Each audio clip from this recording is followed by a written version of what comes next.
ఎన్టీఆర్ కోసం టీడీపీ పార్టీలో చేరిన ఎస్ఎస్ రాజమౌళి గారు. The great director S S Rajamouli గారి గురించి ప్రత్యేకించి చెప్పాల్సిన పనే లేదు. సినీ ఇండస్ట్రీ వర్గాల్లో కొత్త చరిత్రల్ని సృష్టించాలన్నా, ఉన్న చరిత్రలను తిరిగి రాయాలన్నా అది కేవలం రాజమౌళి గారి చేతిలో మాత్రమే ఉంటుంది అంటూ ప్రతి ఒక్కరు కూడా చెప్తూ ఉంటారు. అంత అద్భుతమైన దర్శకధీరుడు రాజమౌళి గారని చెప్పడంలో ఎలాంటి అతిశయోక్తి కూడా లేదు.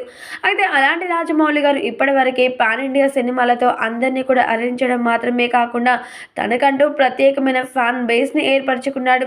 ఇక రాజకీయ రంగంలో మాత్రం ఆయన చేరాలనే ఆలోచన తనకి అసలు లేదని చెప్పాలి. కానీ ఇప్పుడు పూర్తిగా జూనియర్ ఎన్టీఆర్ కోసం ఎస్ఎస్ రాజమౌళి గారు టీడీపీ పార్టీలో చేరిపోవాలని నిర్ణయించుకున్నారట.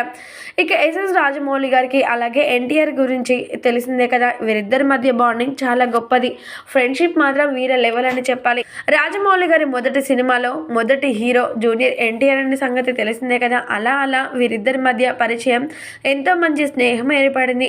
అయితే మరి జూనియర్ ఎన్టీఆర్ కోసం ప్రాణాలను ఇచ్చేస్తాడట మన రాజమౌళి గారు. అందుకోసమని టీడీపీ పార్టీలో జరుగుతున్నటువంటి ప్రతి ఒక్క పరిస్థితులన్నీ కూడా గమనించి ఎన్టీఆర్ మీద జరుగుతున్నటువంటి కొన్ని విషయాల గురించి ఆలోచించి ఎన్టీఆర్ తరపు నుండి టీడీపీ పార్టీలో చేరిపోయారట రాజమౌళి గారు. ఇక దీంతో ఈ విషయం తెలుసుకున్న జూనియర్ ఎన్టీఆర్ చాలా సంతోషించారట. స్నేహానికి విలువ ఇచ్చి మీరు మాత్రం ఇంత అద్భుతంగా నా కోసం టీడీపీ పార్టీలో లీనమైపోవడం నాకు చాలా సంతోషకరం అంటూ చెప్పుకొచ్చారట.